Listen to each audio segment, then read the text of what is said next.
Every person in this room needs to have an evil laugh. Come on, let's hear it.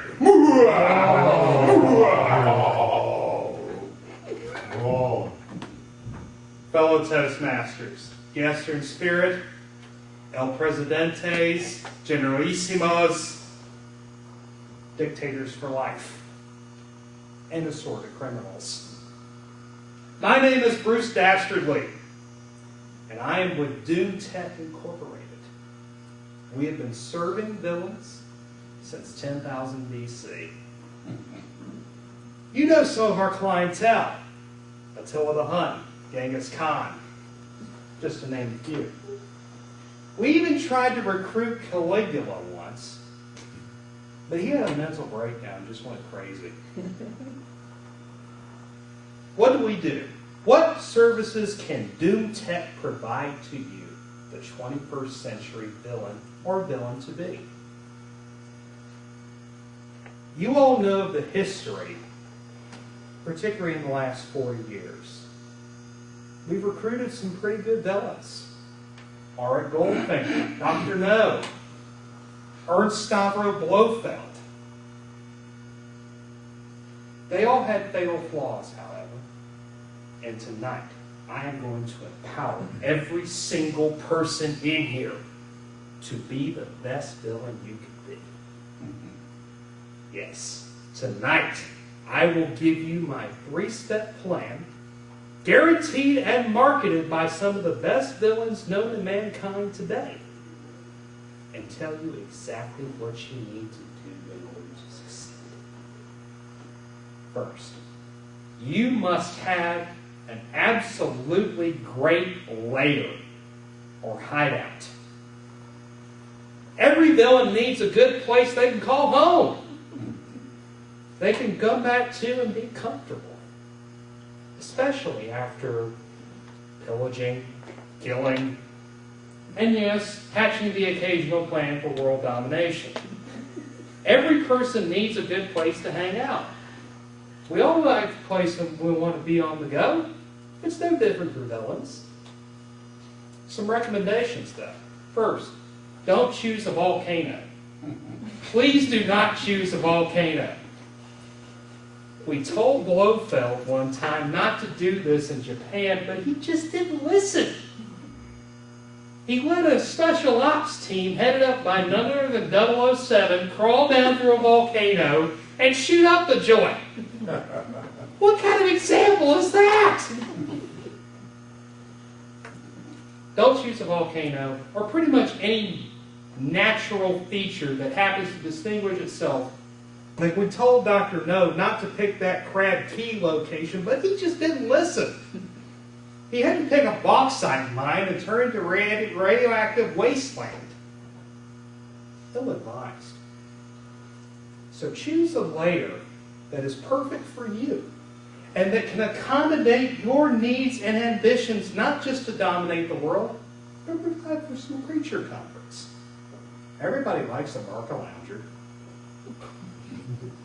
Second, you need to also be ruthless. And I have told so many villains time and time again, you cannot reveal your plan to the other side before you kill them. This annoys the crap out of me. I told Auric Goldfinger before he launched his Fort Knox job, Auric, you do not need to strap Mr. Bond to a gold-plated table and try to shoot his laser in, well, you know the rest. And then proclaim to the world that, no, Mr. Bond, I expect you to die. And then let him have an opportunity to grab in there and then have him even think that he knew your plan. My advice to him, fricassee him. Fricassee him. Don't rely on this old tried and true method of just going out there and revealing your plan to somebody who's going to thwart it anyway. Don't give him that opening. Unfortunately, this also requires some sacrifice. We live in a time of economic turmoil. And as a consequence, you also need to be somewhat ruthless to your friends. I told Carl Stromberg before he launched his plan to raise the oceans and declare nuclear war, sometimes secretaries talk. So he had to drop that unfortunate woman into a shark tank. It was unfortunate, but sacrifices had to be made to achieve world domination. Finally, you must also understand one basic principle about villainy. Have a plan that makes sense. It's interesting because most good villains start out well, but they inevitably have a fatal flaw. They reveal their plan too early, or it's so grandiose it can never work. It's like the time I talked with Hugo Drax out in his chateau that he imported from France out to California and brought in, his Moonraker project. I told Hugo, what's this about creating a genetic race of people and nerve gassing the earth? No. I said, Hugo, darling, sweetheart, baby, you cannot do that. You are a billionaire. You can think of a better plan than this.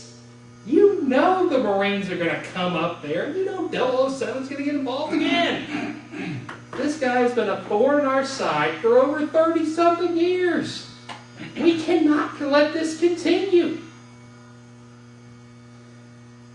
So Hugo didn't listen, and he ended up floating his face. Do not make these mistakes, people. You can be the villain you always want to be. And how can you do this? Follow this 3-step plan. Have a good hideout. Be ruthless to your enemies and friends. And third, make sure you have a plan that makes sense.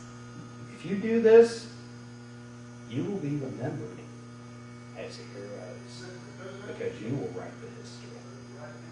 Mr. Toastmaster.